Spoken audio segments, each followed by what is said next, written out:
طبعا الماتش النهارده كان يهم المنصوره قوي انها تتعادل او يعني تكسب، انما هزيمتها النهارده بعدتها شويه، واحنا كان يهمنا ان احنا نكسب النهارده ان شاء الله عشان حتى ايه نعطل المنصوره شويه ونشوف بعد كده مين اللي جاي لنا يعني. مباراه عصيبه.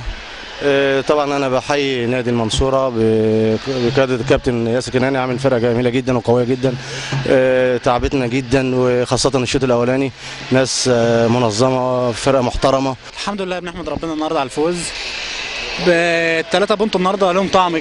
فرقه المنصوره فرقه كبيره وفرقه محترمه، بنوقفهم عند ال 17 بونت على الاقل، واحنا بنعدي خطوه لقدام. رتم الماتشات بيغلب عليك انك انت بتطابع بالهجوم بتاعك. لما لقينا النهارده اللي هم بتوع المنصوره بيلعبوا بثلاثه فيرود وزودوا الهجوم بتاعهم بقى هجوم، عاوزين يجيبوا جون التعادل، فلازم رجعنا تاني لطريقه ايه 5-3-2، فلازم سيد يلعب ديفندر جنب هشام، ونزلنا سيد برضو عبد الغني لعبناه في الهاف مكان احمد مجدي.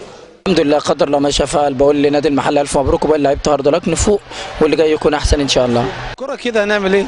الحمد لله على كل شيء. انتوا حاسين ان في خطأ في التشكيل؟ لا بالعكس، مفيش خطأ ولا حاجه، بالعكس احنا كنا بنتقدم باستمرار، لكن للاسف النهارده بالنسبه للمدافعين ما كانوش في مستواهم الطبيعي.